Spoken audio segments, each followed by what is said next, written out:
Amigos, muy buenas noches. Bienvenidos a una nueva edición de Business Night Talks. Esta noche tenemos la presencia de Rubén Sánchez, CEO de Grupo San Antonio. Muchos de ustedes recordarán a San Antonio por la pastelería San Antonio. Rubén, buenas noches y gracias por acompañarnos. Hola Álvaro, gracias por la invitación. Encantados de tenerte, Rubén. Tú sabes, porque todo el mundo en Lima por lo menos conoce las pastelerías San Antonio y algunos somos fanáticos de ustedes. Pero como siempre, Rubén, nos gusta comenzar hablando un poco sobre la persona, conocerte a ti.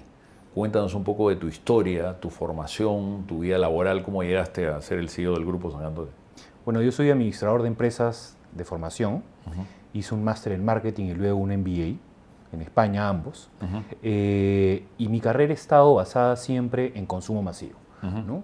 Empecé trabajando en Bacus y luego de ello seguí trabajando en consumo masivo de bebidas alcohólicas hasta que me casé. ¿Cuántos años estuviste en Bacus, por curiosidad? Estuve 5 años. Y acá parece que le hiciéramos un pulicherry a Bacus y a Procter, porque hay mucha gente que pasa por Procter y Bacus. Y a mí me encanta porque son dos de esas compañías que tienen una muy buena formación, sobre todo en la calle, ¿no? Son Entonces, empresas escuela. Conoces la calle, ¿no? Así es, así es. Yo debo admitir que no solamente yo, sino muchos amigos nos hemos formado en Bacus y eso nos ha sacado, diría, no solamente lo mejor de nosotros, sino también nos ha formado para dirigir empresas, ¿no? Estuve en consumo masivo, como te contaba, 12 años hasta que me casé.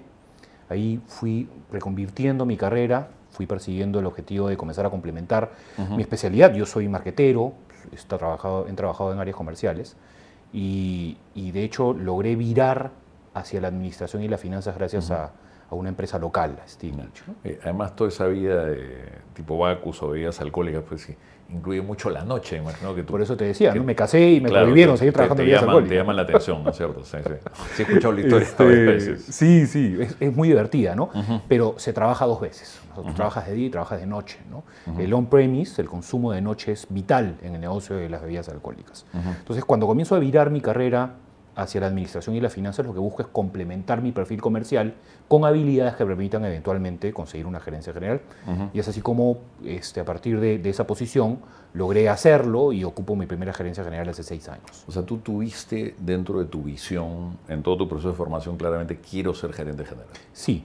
De hecho, lo que ocurre con las especialidades es que te pones un techo de cristal, ¿no? Y ese techo de cristal tiene una vida útil. O sea, tú como profesional llegas a una edad en donde ya no eres o empleable o eres muy caro. Entonces, una vez que llegas a esa barrera, ya comienzas a frustrarte y tienes que salir del mercado para emprender o para hacer consultoría, ¿no? Entonces, no, yo sabía que quería dirigir empresas, había percibido que tenía algunas habilidades y mi formación me permitió validarlo, ¿no? Pero es un punto muy válido y yo creo que mucha gente en su proceso de formación no entiende que tú tienes que ser responsable por lo que vaya a pasar en tu vida, no es la vida me llevó hacia, ¿no? Y claro, eres un espectacular gerente comercial y te quedas en comercial y no desarrollas las otras habilidades que complementan tu formación para ser efectivamente un gerente general. O lo mismo pasa con los financieros, ¿sabes? Así es, así es.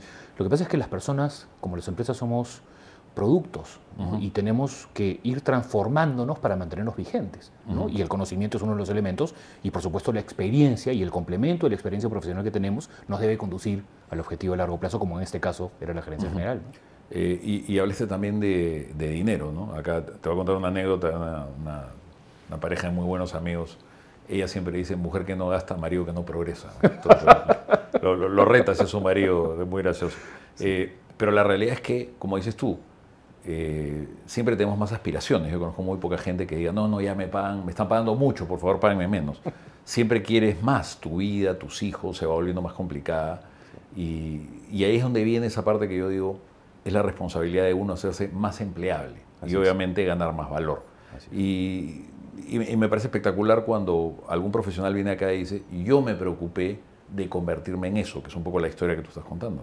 Sí, es verdad. Son pocos los amigos o compañeros de trabajo de las diferentes empresas que he tenido que se han enfocado en ese objetivo, ¿no? Hay algunos, por supuesto, muy enfocados, pero algunos otros que no, que prefieren especializarse, que no tiene nada de malo, ¿no? Pero persiguen otro objetivo, ¿no? Claramente, yo siempre supe, como te decía, que quería dirigir una empresa y vamos, lo logré hace 6 años como mi primera oportunidad profesional. Ahora, yo considero, y he conocido mucha gente que no tenía la aspiración, y yo le decía, no es un tema de, digamos, mediocre ni nada, es te gusta lo que haces, te apasiona lo que haces, es lo que quieres hacer y eres feliz. Y el éxito para mí está en hacer lo que te hace feliz y que obviamente te permite cumplir con tus sueños, ¿no?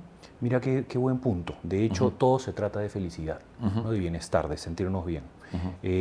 Particularmente, mi única inquietud con respecto al objetivo de reconvertir mi carrera, tú sabes que radicaba en el pasado, ¿no? Mi papá fue un ejecutivo que sufrió las consecuencias de ser un especialista.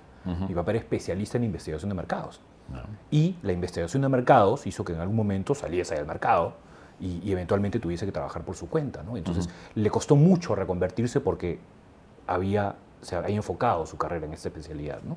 Así que mi objetivo era trabajarlo diferente, ¿no? Bueno, y entonces es que inviertes en perfeccionarte o en profesionalizarte más, te vas a España, Así es. haces un MBA, ¿no? Así es. Son claves los estudios. Es clave entender si tienes las habilidades. Yo creo que en ese contexto uno lo que va haciendo es entendiendo si es que tiene las características o el temple suficiente para dirigir a toda una organización, ¿no? Ahora, acá hay dos temas importantes, ¿no? Uno es saber si quieres y te gusta, y el otro, tú mismo lo has dicho, es darte cuenta si tienes las habilidades. ¿Cómo te das cuenta si tienes las habilidades? Yo creo que parte siempre por la validación, ¿no? En primer lugar, de tu empleador y en segundo lugar, de tus pares y subordinados, ¿no? Estas típicas encuestas de 360 grados son claves para determinar si es que vas hacia eso, ¿no? En mi caso, lo que ocurrió es que recibí mucho feedback de jefes antiguos, ¿no? Que me iban conduciendo y puliendo algunas habilidades que me conducían a ello.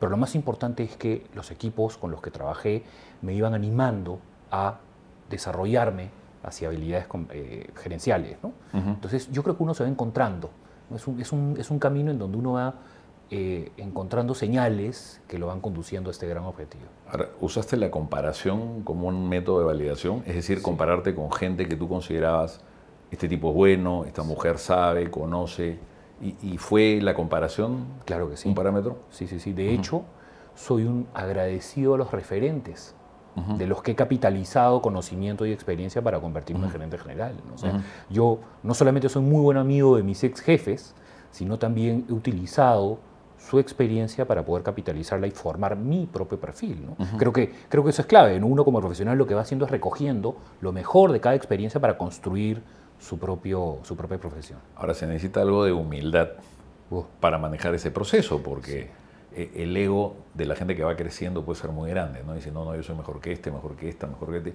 Y claro, y miras a todos por encima y en realidad no lo eres, ¿no? Sí. O sea, tienes que tener una dosis de humildad bastante grande, ¿no? Hay que entender que somos eternos aprendices, ¿no? Y que nunca va a acabar el proceso de aprendizaje.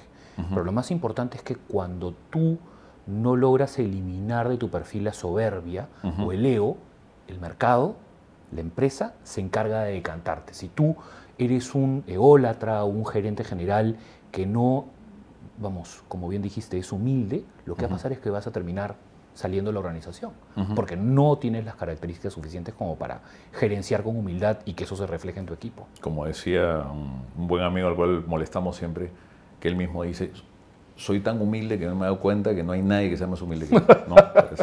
Caracho, digo, qué bárbaro, ¿no? Qué humilde. Pero la comparación yo creo que es buena y en ese camino encuentras modelos, sí, ¿no? Modelos de gente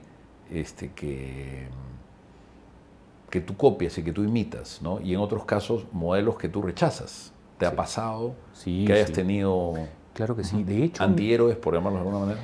De hecho, vamos, en una carrera o en la vida profesional no todos son aciertos, ¿no? Y de hecho creo que mis grandes desaciertos a nivel profesional es no haber entendido los estilos de liderazgo, sobre todo cuando era más junior, ¿no? Haber entendido que hay caracteres diferentes, que hay personalidades diferentes, más agresivas, más competitivas, y eso tal vez colisiona con la madurez de la persona, ¿no? Yo creo que cuando somos más chicos somos más impetuosos y menos reflexivos, ¿no? Y diría, analizamos menos cómo es que estas personalidades de quienes nos lideran contribuyen a nuestro perfil.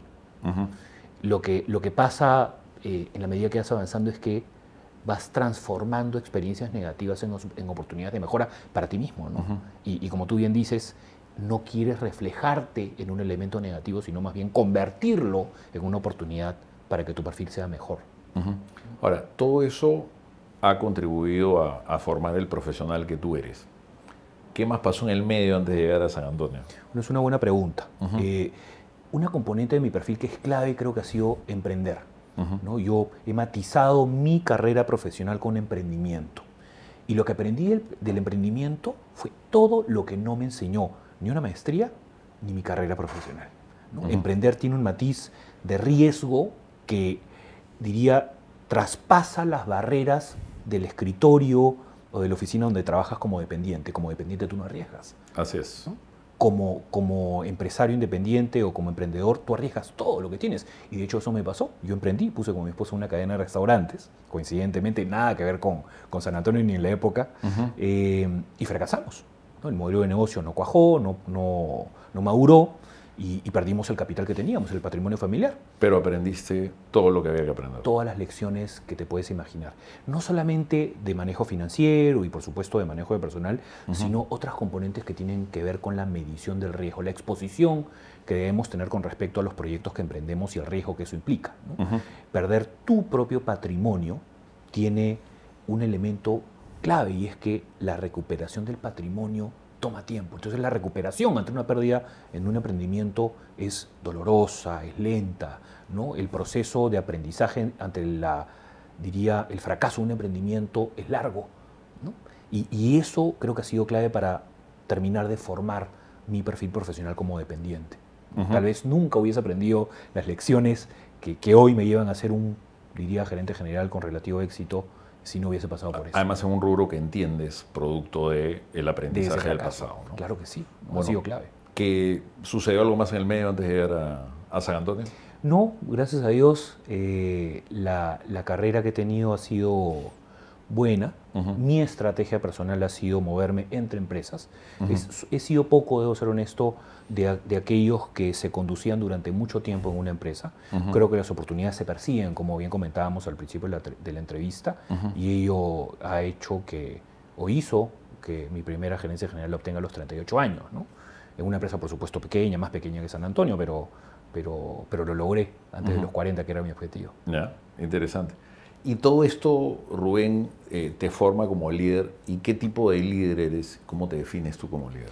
Mira qué buena pregunta, porque está correlacionada, Álvaro, con el elemento que has mencionado sobre las experiencias negativas.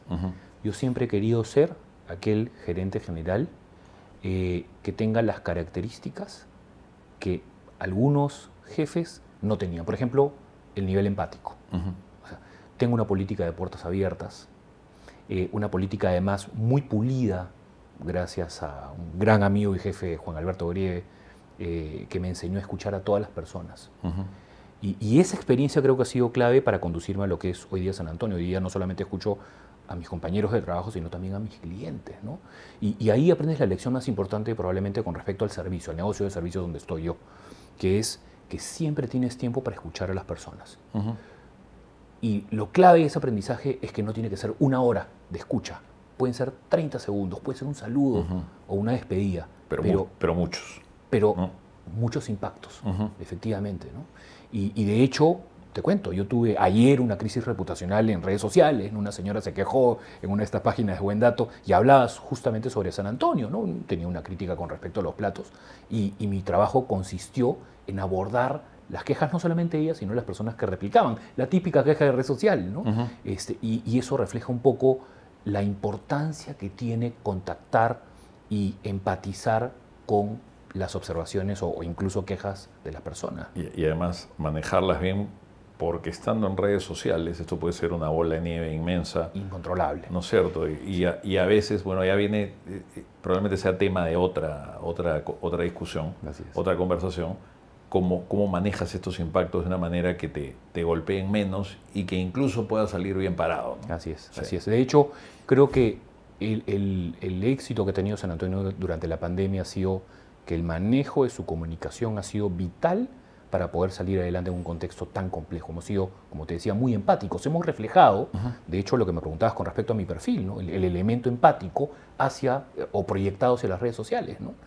Ahora, se da especialmente en una industria de servicio, ¿no? Sí. Cuando tú tienes una industria de servicio, creo que uno de los temas más importantes que existe es el factor humano y la gente. Yo te digo mi experiencia en 30 años de trabajo corporativo, no hay nada que me lleve a pensar que lo más importante no son las personas. Así es. ¿No? Nada. Todo lo que he aprendido me sigue diciendo lo mismo.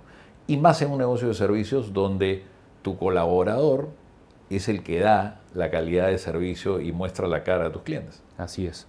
Y cada colaborador en una posición diferente. Es decir, no solo el mozo tiene un rol fundamental en el negocio de servicios, sino también el contador, el tesorero, el asistente administrativo, el repartidor, porque todos influyen con respecto a cómo el día se va cargando o liberando, ¿no? Por ejemplo, hace poco perdimos a una compañera de trabajo por temas de COVID, una contadora muy querida, que se contagió y la empresa estaba distraída pensando en esta compañera de trabajo muy querida, tenía 17 años trabajando con nosotros. Y estaban completamente distraídos, no podían trabajar. Entonces, ¿cómo haces para que tu equipo, preocupado por esta amiga, siga siendo productivo, ¿no?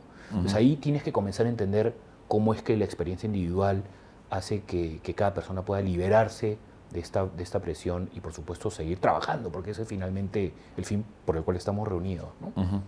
Es complejo, pero a la medida que lo vas entendiendo, vas resolviendo el funcionamiento de la empresa y vas haciendo engagement, vas conectando con las personas, ¿no?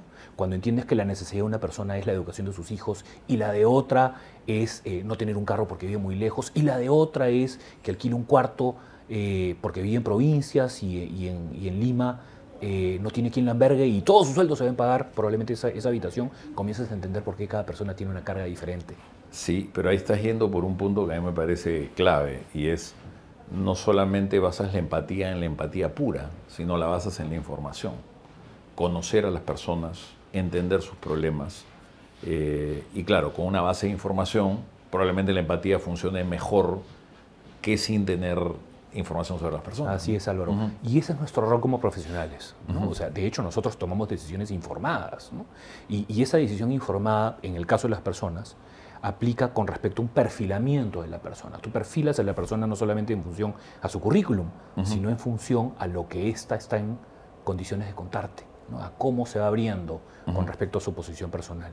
Y ahí es donde vas engranando, ¿no? Por eso es que considero que somos tan exitosos reteniendo gente en San Antonio, ¿no? Entendería que tienes un nivel de rotación bajo, particularmente para la industria en la que estás, ¿no? Mira, es una excelente pregunta. Sí, la teníamos. Sin embargo, de un tiempo a esta parte, los chicos entre 18 y 25 años no empatizan tanto y no se conectan tanto con la empresa. Hay un problema muy serio de rotación de personal. Los chicos están en permanente búsqueda de sí mismos y no conectan con el trabajo. Pero es un poquito más un tema generacional. Sin duda. O sea, yo lo que veo en esta generación de menos de 30 años es que se mueven a una velocidad, y por más que tú has dicho que tú no has sido el tipo de persona que se ha quedado mucho tiempo en una organización, ahora la velocidad de rotación es alucinante, ¿no? No, o sea, nunca me he movido en un mes, ¿no? Los chicos hoy día, si en un mes no les gustan las cosas, se van, ¿no? Y están como picaflores de trabajo en trabajo hasta encontrar algo que más o menos los incentive a quedarse, ¿no? Y es que existe un incentivo perverso con los chicos, ¿no? Son chicos que siguen viviendo en casa de sus padres, que no tienen carga familiar y que lo que ganan, pero sobre todo la liquidación que generan por ese mes de trabajo, les permite tener un sabático. Ocurre algo interesante, ¿no? Es que trabajan un mes y están libres otro mes. Y se la pasan así, ¿no? Hasta que encuentran elementos que los hacen estabilizarse y comenzar a construir una línea de carrera. Sí, pues antes nos casamos antes de los 30, éramos padres antes de los 30, claro, ¿no? Ahora, olvídate, se casan después de los 30 y son padres más cerca de los 40. Incluso hay chicos que no quieren casarse ni tener hijos, ¿no? Es una decisión que han formado desde muy chicos, ¿no? Así que estamos enfrentando a otro mercado. Es interesante y obviamente es indispensable conocer el mercado. ¿Qué más hay en tus prioridades como líder en una organización? Y te hablo no solamente del manejo de la gente, sino del manejo de la organización en general. Mira, San Antonio es una empresa que tiene 64 años en el mercado, por lo tanto creo que el principal desafío es ser muy cuidadoso de mantener no solamente la calidad de los insumos o la calidad de los productos, sino también la percepción que tiene en el consumidor.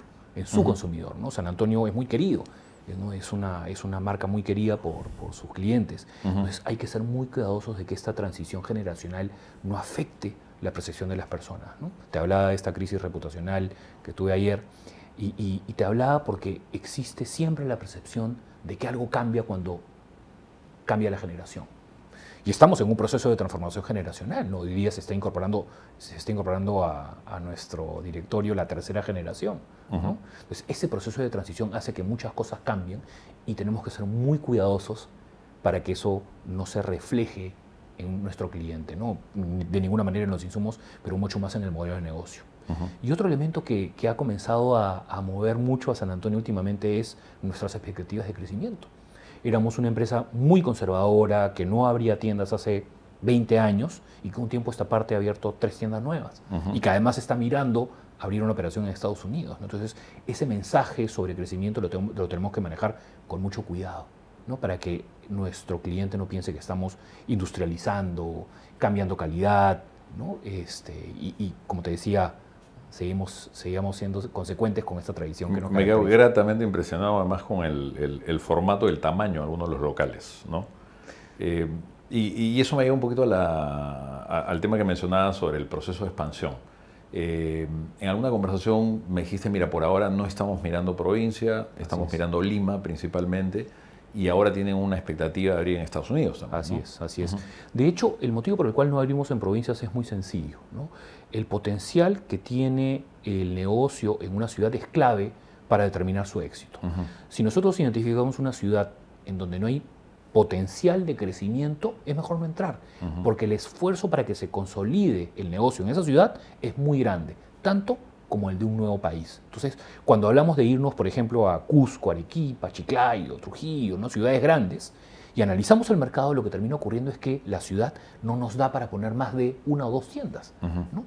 Y esto es frustrante porque, como te decía, el esfuerzo es muy grande.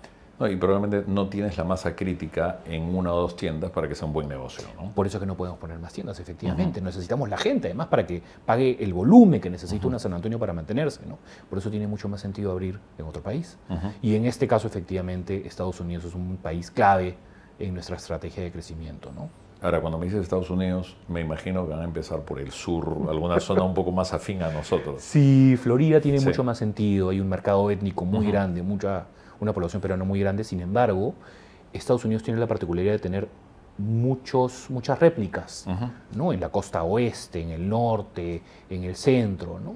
Y lo que estamos haciendo en este momento es identificando dónde podemos poner San Antonio. No exclusivamente Florida, donde definitivamente será nuestro primer pie de ingreso, ¿no? Patterson, pues no dicen que Patterson está lleno de peruanos, ¿no? Sí, es una de las ciudades, sí, efectivamente.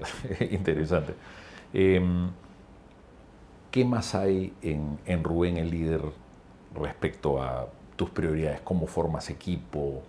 ¿Cómo llevas el control, el orden de una organización? ¿Eres un maniático, metódico? Cuéntanos un poquito más de esa parte de ti. Creo que tiene que haber siempre una manía o una obsesión compulsiva por el orden, ¿no? De alguna manera, los gerentes generales o los directores estratégicos somos directores de orquesta, ¿no? Y la empresa camina al ritmo de nosotros mismos, ¿no?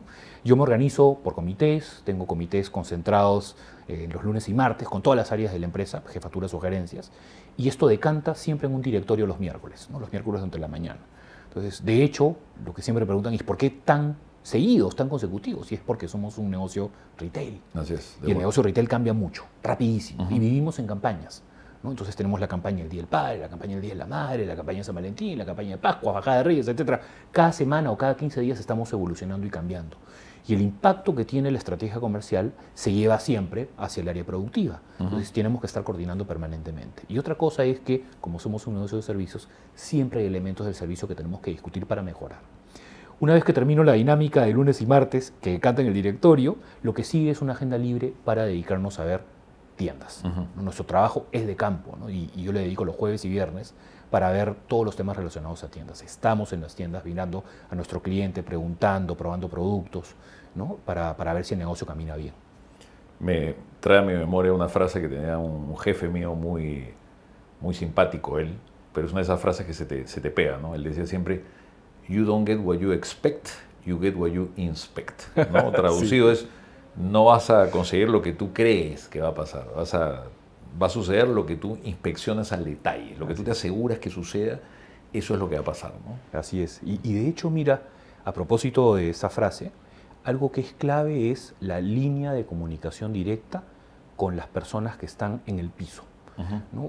Parte, diría, del éxito que estoy teniendo en mi gestión es haber establecido un canal de comunicación directa entre mis empleados de tienda y la gerencia general, sin intermediación. Entonces, ¿qué sucede? Cuando ocurre algo en la tienda por una gestión de un supervisor, un administrador o incluso un gerente que no está conduciendo hacia los resultados que esperamos, la cajera, el mozo, el vitrinero, el cafetero están en capacidad de hablar conmigo directamente, ¿no? Y eso ha conducido a que la empresa logre identificar muchísimas áreas de mejora y, por supuesto, oportunidades que no estábamos capitalizando, ¿no? Creo que es clave no solamente escuchar, como te decía, a los clientes, sino también a los empleados, con estos canales de comunicación que generen pues, una bola de nieve para que el negocio pueda capitalizar oportunidades.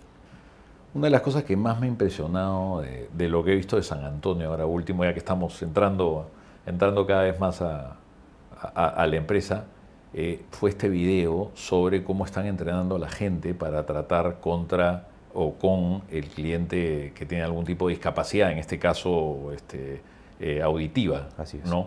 Y te juro que me quedé impresionado, me pareció espectacular, no lo había visto aquí en el Perú y me pareció obviamente socialmente responsable, pero además inteligente. ¿De dónde salió la idea? Cuéntanos un poco y además recomendarle a quienes nos siguen que vean el video, porque de verdad te felicito. Muchas gracias. Lo felicito. Bueno, esta es una decisión que parte por un movimiento de inclusividad mal, diría, estructurada, ¿no? ¿Te acuerdas esta distorsión que ha venido habiendo sobre el lenguaje, sobre pretexto de la inclusión de géneros, ¿no? Y cuando nosotros comenzamos a escuchar sobre esta lengua, nos hicimos una pregunta que era básica, ¿no? Y era, oye, ¿qué estamos haciendo por incluir a la población, a los diferentes tipos de poblaciones que convergen en Lima, ¿no? Y nos dimos cuenta que no estábamos haciendo nada.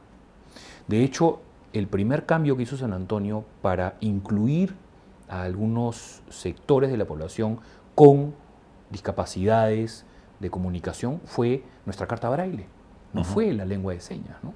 Y la carta braille, en realidad, fue un elemento que nos hizo ver todo un espectro de posibilidades, ¿no? ¿Y por qué empezamos por la carta braille? Porque era lo más sencillo, ¿no? Dijimos, bueno, tenemos que hacer un cambio.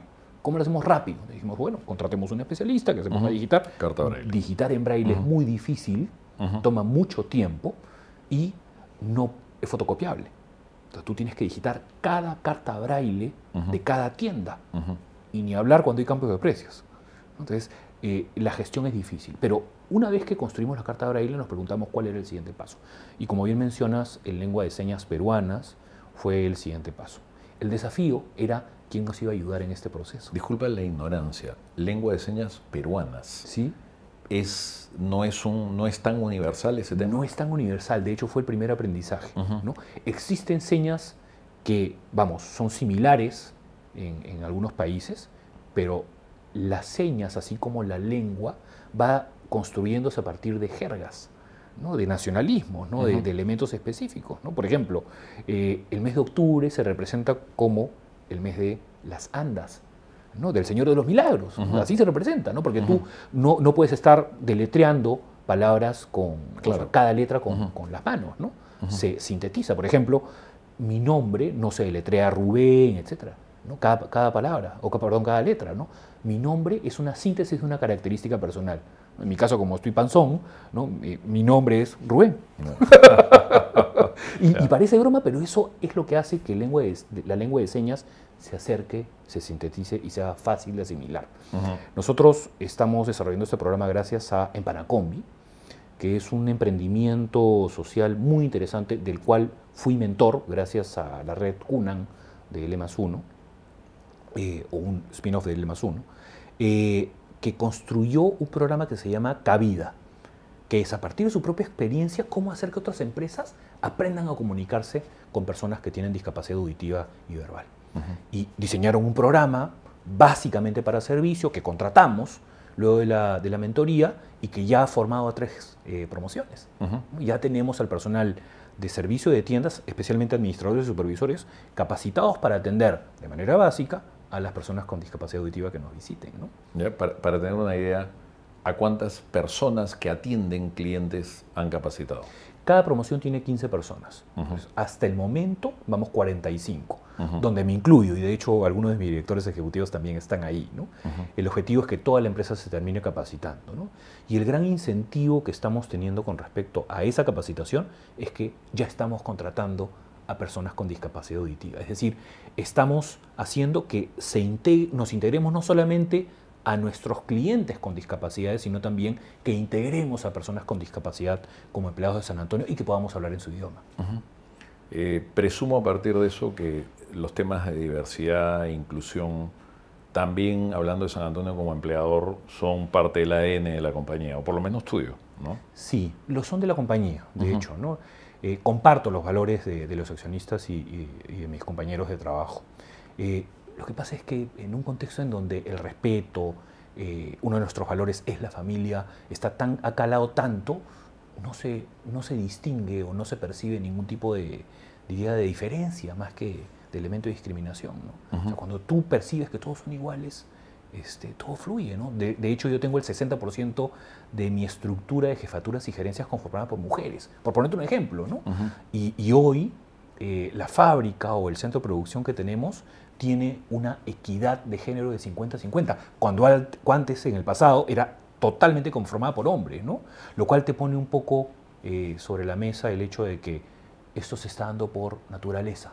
Es un proceso de transformación que se viene dando, no forzado, ¿no? No es parte de una política corporativa, sino es porque realmente el mundo está cambiando y las oportunidades, tanto del empleador como del empleado, están convergiendo, ¿no? Y se está democratizando.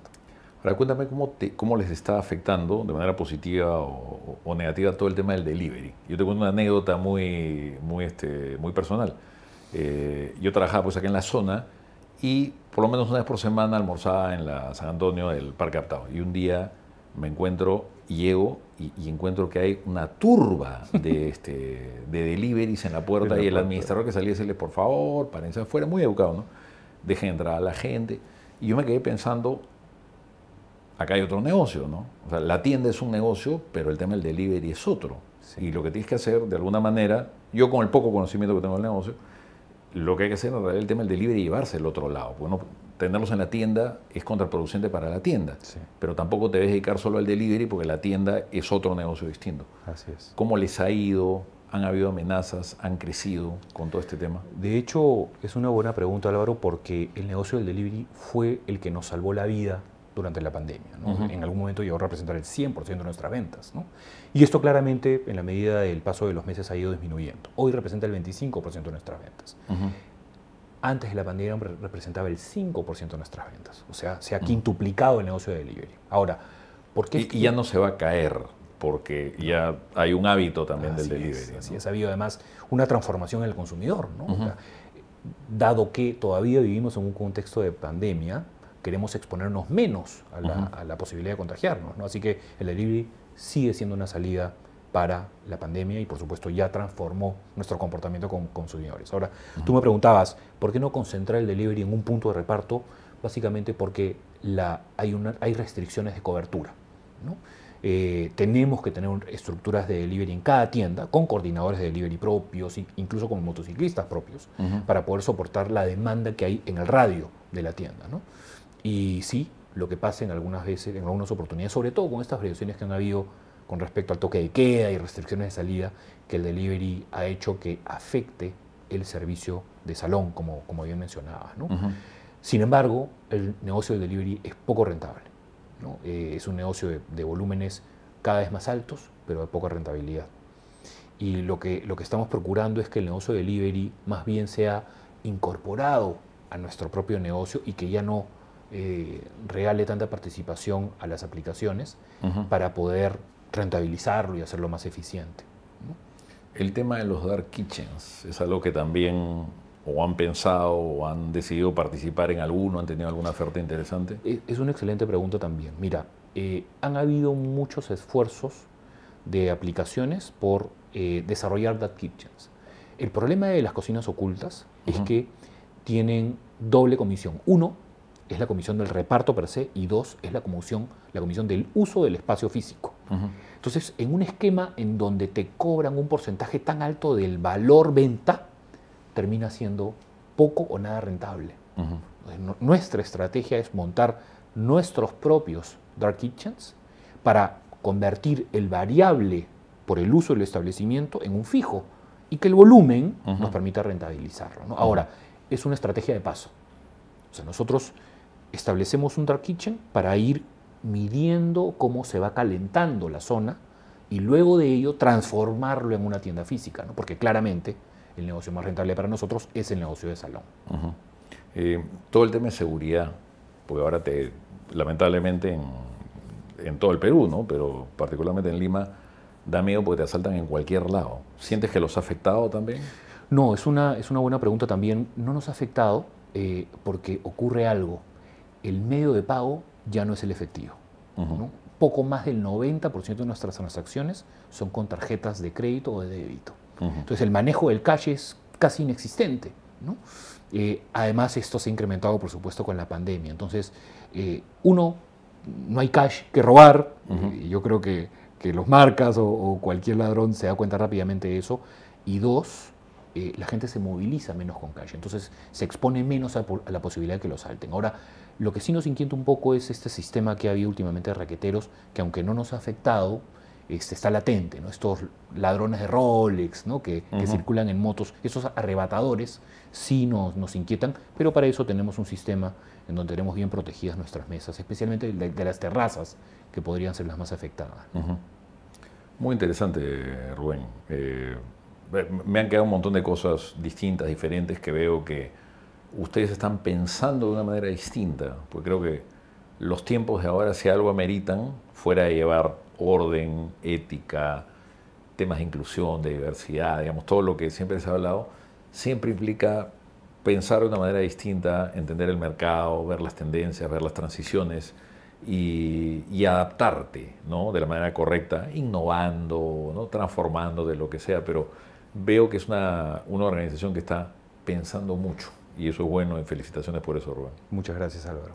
Rubén, súper agradecidos por tu presencia acá. La verdad creo que para todos nuestros seguidores va a ser un tiempo de reflexión, de aprendizaje y sobre todo de compenetrarse con una marca que por lo menos para mí es tan familiar, a la cual le tengo aprecio. Rubén, muy agradecidos por tu presencia esta noche. Gracias por tu tiempo y gracias nuevamente por la invitación. Amigos, estuvimos con Rubén Sánchez, CEO de Grupo San Antonio, a quien le agradecemos tremendamente por su presencia, y con ustedes será hasta una próxima edición de Business Night Talks. Buenas noches.